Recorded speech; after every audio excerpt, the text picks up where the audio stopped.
Princess Lyra stood on the balcony of the Varin Palace, her eyes fixed on the endless horizon of her home planet Illyra. The sky glowed with two suns, casting golden light over the city's spires. But her mind was far from the beauty of the view. Her people were on the brink of destruction. The Varin Dominion had been at war with the Althari Collective for generations. The entire worlds had been burned, countless lives lost, and still the war raged. Lyra's advisors crowded around her in the balcony chamber, each wearing expressions of anxiety. Among them was Chancellor Riven, an older man with sharp eyes and a mind as cunning as any battlefield general. "Your Highness," he said, his voice low and urgent. "Our spies confirm that Althari fleets are massing near the Nebra sector. If we do not act now, our cities will fall." Lyra did not answer immediately. Her fingers tightened around the balcony railing. She had grown up hearing stories of the wars, seeing the faces of soldiers who never returned. But now it was not just soldiers who were in danger, her people, her family, and even her world itself. "What is the Council's proposal?" she asked finally. Chancellor Riven exchanged a glance with the others. "There is only one option left," he said carefully. "A political marriage. You must wed Captain Kale of Earth." Lyra's heart skipped a beat. "A human?" she asked sharply. "You mean the tiny species with barely enough firepower to threaten a single outpost?" Riven bowed slightly. "Yes, Your Highness. But humans are different. He is not just any human. Kale is a warrior, a strategist, and most importantly, he has proven himself capable of feats no one thought possible. He has turned wars in his people's favor countless times, against enemies far larger than they are." Lyra's brow furrowed. She had heard of humans, of course.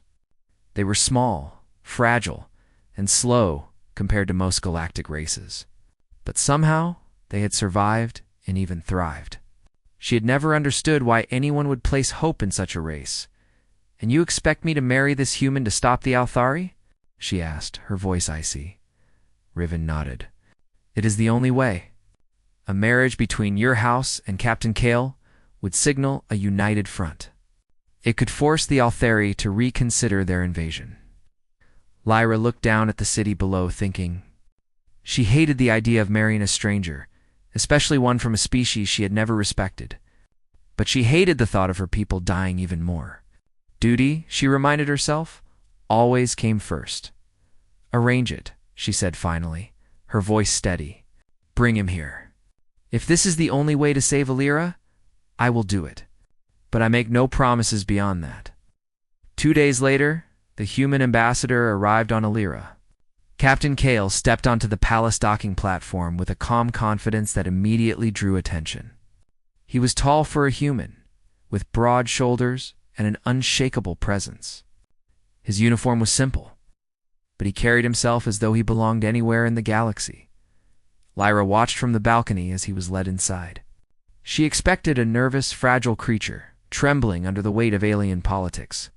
Instead, she saw a man who seemed completely at ease, his eyes sharp and intelligent, taking in everything around him.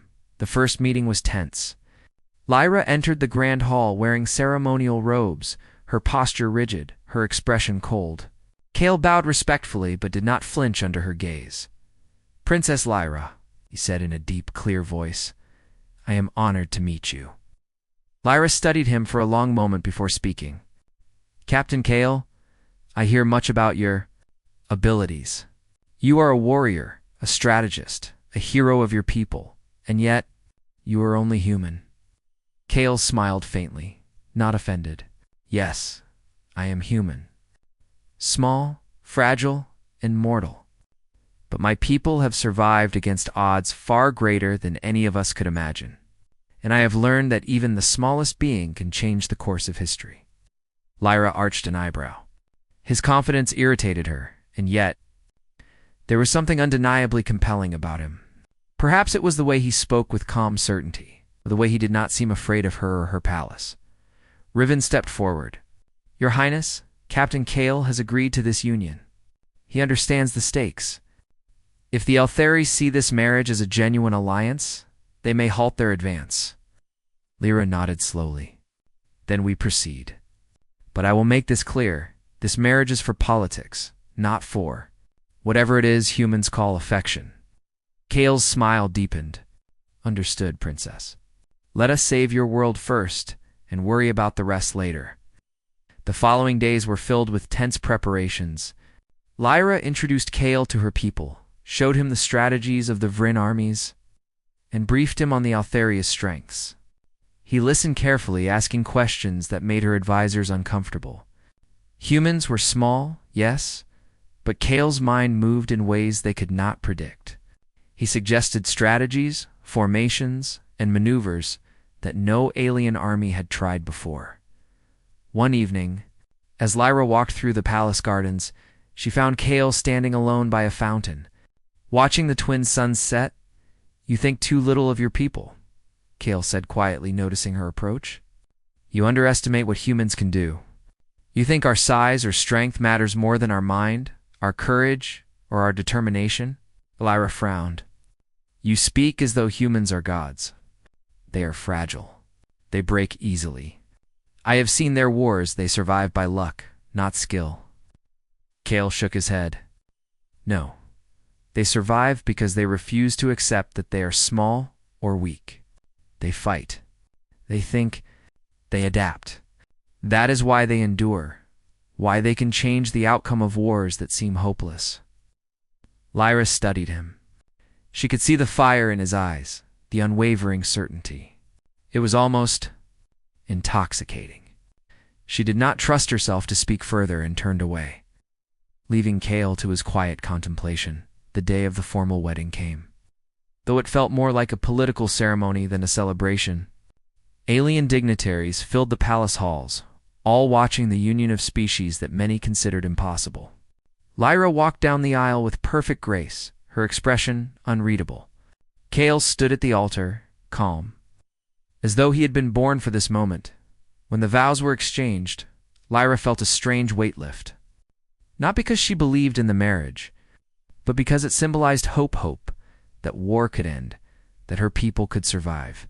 She looked at Kale and saw no arrogance, only determination. Perhaps, she thought, this human could indeed be different. As the ceremony ended, a sudden alarm sounded. The Althari had broken through a border defense on a nearby moon. The war was not yet over. Lyra's heart sank, but Kale's calm expression steadied her. "Princess," he said, placing a hand lightly on her arm. "Let us see what humans can do." Lyra felt a spark of something she had not felt in years. Hope. And for the first time, she wondered if perhaps this human might be the salvation of her people. The palace command center was soon filled with maps, holograms, and reports. Kale studied every detail with meticulous focus. Lyra watched him from the side, noting how quickly he adapted to alien tactics and technology. He suggested maneuvers that none of her generals had considered. By the end of the first day, a bold plan had emerged. Kale proposed a strike against the Althari vanguard that seemed impossible. A small human-led force taking on an enemy, larger by hundreds of thousands. Lyra questioned it.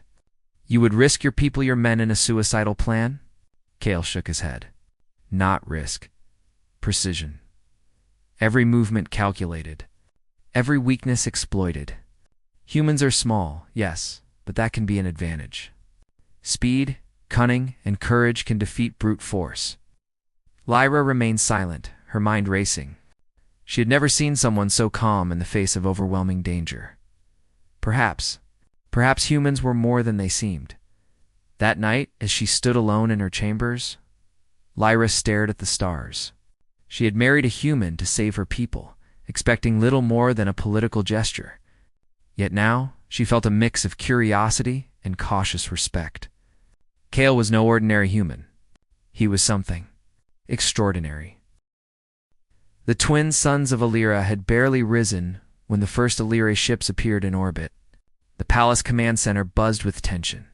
Holographic displays flickered, showing the massive fleet, ships lined up like an unstoppable wall.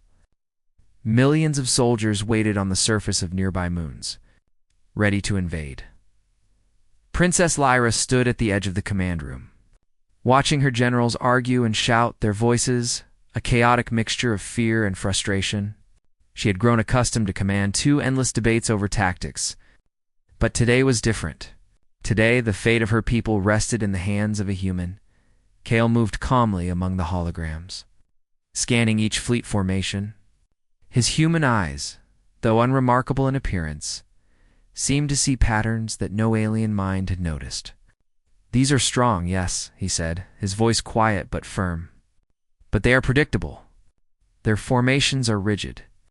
Their commanders rely on power, not strategy. That is their weakness." Lyra frowned. "You would have a small human army strike them head-on." Kale shook his head. "Not head-on. Flank, strike where they expect nothing. We use speed, precision, and the element of surprise. Humans fight differently than aliens. We adapt, improvise, and endure when the odds are against us." Her generals murmured among themselves, some skeptical, others frustrated. None could argue with Kale's calm certainty. Even Lyra, who had doubted humans all her life, felt a spark of hope. By midday, the plan was in motion.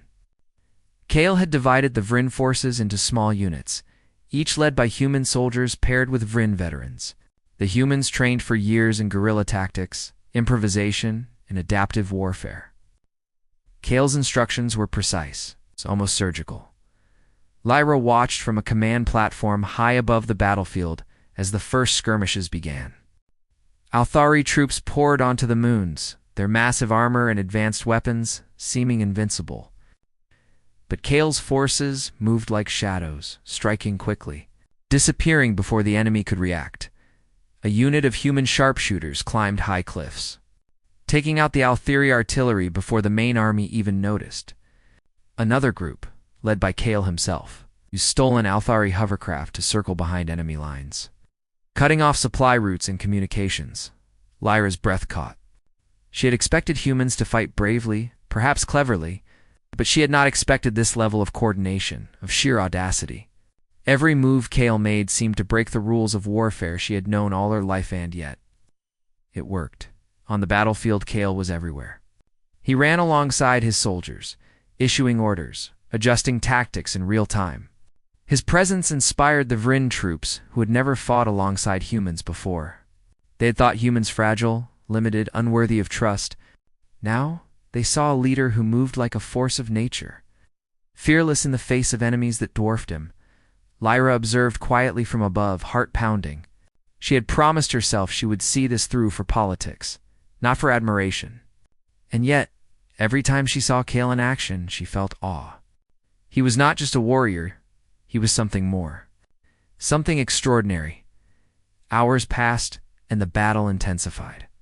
The Althari launched wave after wave of attacks, confident in their superiority.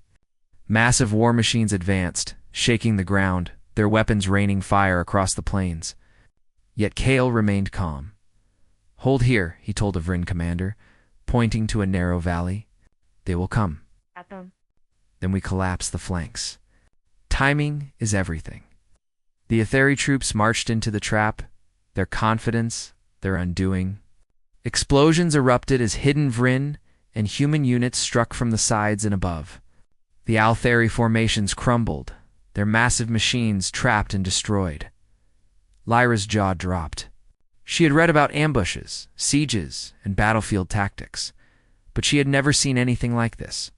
A human mind, combined with alien technology, created something unstoppable. By evening, the first major battle had ended. The Aetheri forces were retreating, their morale shattered. Vryn casualties were minimal thanks to Kale's strategies. And the humans had proven themselves in combat beyond anyone's imagination. Lyra walked onto the battlefield, careful to avoid debris and wounded soldiers. She found Kale standing atop a destroyed Althari war machine, surveying the scene with calm satisfaction. Blood and dust covered his uniform, yet his posture was unshaken, almost godlike in its stillness. You did this," Lyra said, her voice barely above a whisper. "You turned what should have been a slaughter into a victory." Kale smiled faintly. "Not I alone. Humans, Vryn, and even your soldiers, they all did their part. I only guide them." But the truth? Sometimes size and strength mean less than courage, intelligence, and the will to act when others hesitate. Lyra nodded slowly, understanding dawning. This was more than strategy. This was human ingenuity at its finest. She had doubted humans all her life, and yet here stood proof that one person, one mind, could change the course of battles. Even wars. The following days were a whirlwind of skirmishes and strategic strikes. Kale led small human-led forces into enemy territory, dismantling Altheri supply lines and disrupting command networks. He trained the Vryn troops to think differently, to move differently, to fight like humans in addition to fighting like Vryn. Every victory spread rapidly across the galaxy. Reports of the human who leads like a god reached alien empires far and wide. Many laughed at first, dismissing humans as insignificant. But the stories could not be ignored. Kale's methods were brilliant, effective, and unstoppable. Lyra spent long hours watching him plan and execute, sometimes from the command room, sometimes from a ship above the battlefield. Her admiration grew daily, though she refused to admit it to herself. She still thought of their marriage as a political tool, but now she saw the man she had married not as a mere human, but as something extraordinary. One evening, after another hard-fought victory, Lyra found herself walking beside Kale in the quiet of a war camp. Fires burned around them, soldiers tending to the wounded and cleaning weapons. Kale looked up at the stars, his expression calm. "You are different from any leader I have seen," Lyra said softly. "Not just human, but something more. You see possibilities where others see only limits." Kale glanced at her, a faint smile on his face. "Humans survive because we refuse to accept limits. And when combined with others, like your people, we can do things no one believes possible." Lyra felt a strange warmth, not of affection, but of respect. He had shattered every expectation she had ever held. He had shattered armies, and yet he remained humble, focused, and determined. She said nothing more, letting silence speak for her. The climax of this part came with a battle near the Altheri capital world. Their fleet was massive, far larger than any previous force Kale had faced. Yet he approached it with the same calm confidence. "Size alone is meaningless," he told Lyra as they watched from the command deck of the Vryn flagship. "We strike where they least expect, confuse them, and force them to fight on our terms. Watch." The battle began, and Kale's tactics unfolded like a symphony. Small, precise attacks disabled key enemy ships. Rapid human-led boarding parties captured command vessels. Alien forces fought with newfound strategy, moving as Kale directed. By the end of the engagement, the Altheri fleet was shattered, many ships destroyed, others retreating in disarray. Lyra could hardly breathe. She had watched countless battles in her lifetime, but never anything like this. A single human mind had orchestrated the destruction of a mighty alien army. And yet Kale appeared almost serene, as though it had all been routine. That night, Lyra stood on the balcony of the Vryn palace, looking out at the stars. The war was far from over, but the tide had turned. Humans were no longer insignificant. They were a force to be reckoned with, led by a man who could change history with courage, strategy, and determination. And Lyra could no longer see Kale as just a political tool. He was more than that. He was extraordinary. He was the reason her people still had hope. For the first time, she allowed herself to wonder, could this human, this captain, truly be the salvation of the galaxy? The galaxy was quiet for the first time in centuries. Smoke still rose from shattered Altheri war machines, and the scars of battle marked planets and moons alike.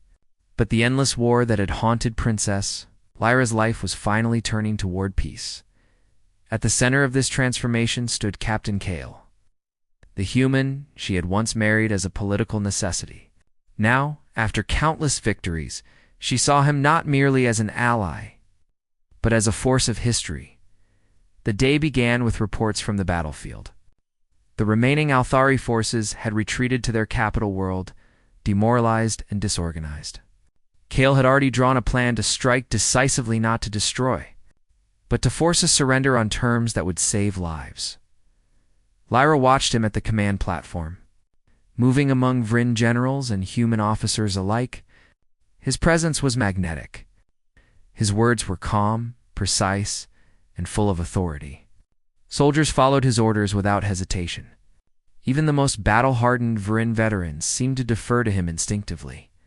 "You could command any army in the galaxy," Lyra said quietly. Stepping beside him, Kale looked at her, a faint smile crossing his face. "I do not command because I am human, Princess. I command because I see the possibilities others overlook, and because I care about every life under my protection." Lyra felt a surge of admiration. She had married him for politics, expecting a tool to negotiate peace.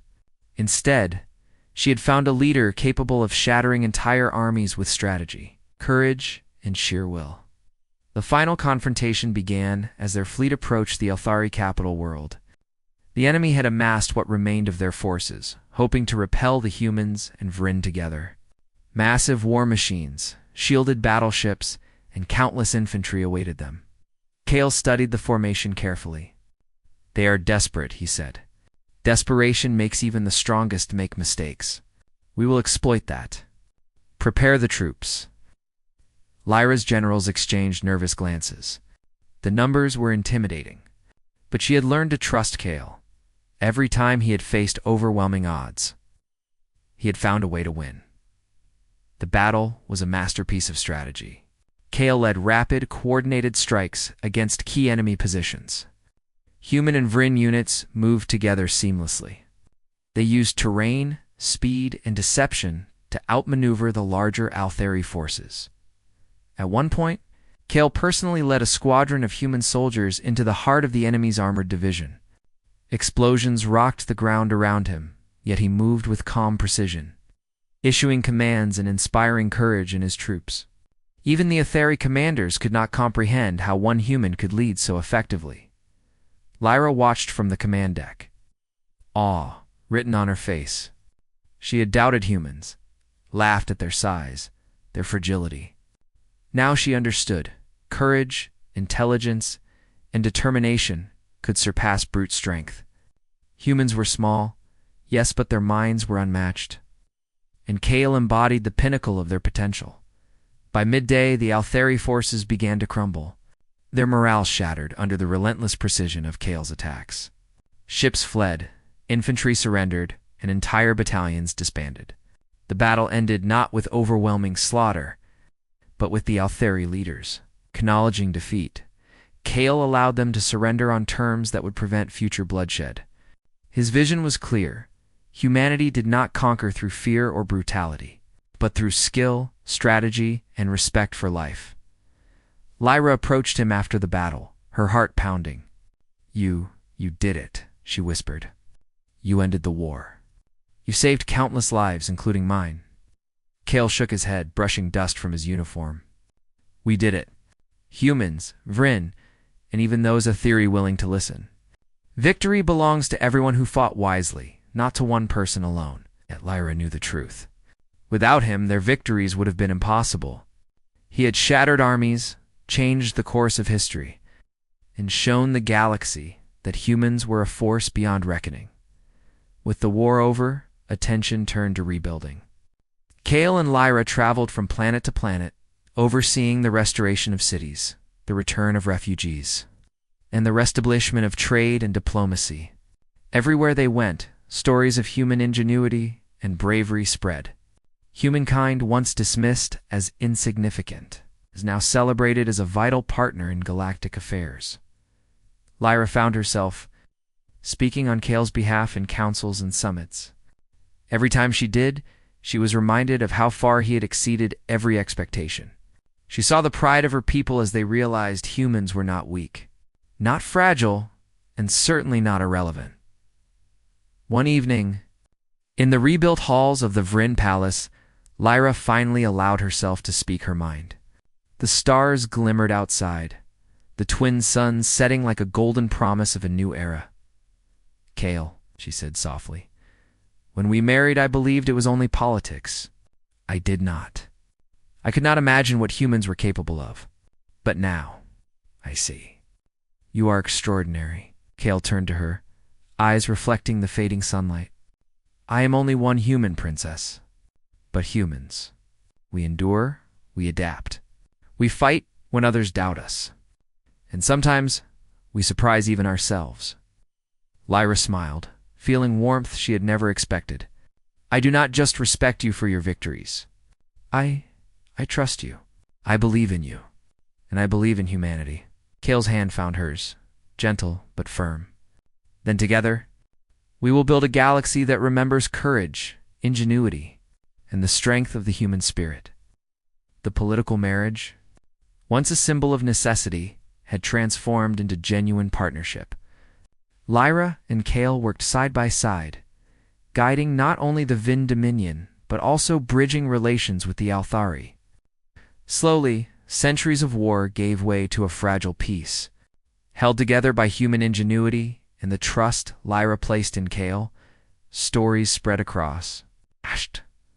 Star systems of the human who shattered armies, the tiny species that could defy impossible odds, and the princess who saw the truth. Humans were no longer dismissed. They were admired, respected, and feared in the best possible way for their courage, their intelligence, and their unyielding will to survive in the quiet moments. Lyra often found herself observing Kale. He moved with calm assurance, always thinking, always planning, yet never arrogant. Soldiers sought his guidance. Generals deferred to his judgment. And every time he led a victory, the galaxy watched in awe. She realized something profound. This human had changed not only the course of the war, but the course of history itself. And as the twin suns rose once more, casting light over a galaxy no longer bound by fear, Lyra whispered a silent promise. Humanity would never again be underestimated. Not while humans had minds like Kale, courage in their hearts, the will to rise above every challenge. Peace settled over the galaxy. Aliens and humans alike began to rebuild, trade, and explore together. Kale and Lyra's marriage, initially a political necessity, became a legend. They were partners in governance, war, and diplomacy. More than that, they were symbols of what humans could achieve. Courage that could topple empires. Intelligence that could outmatch gods, and the heart to endure when all hope seemed lost. Lyra looked at Kale, and for the first time she saw not just a human, but a being capable of inspiring entire civilizations. The galaxy would remember this, she knew.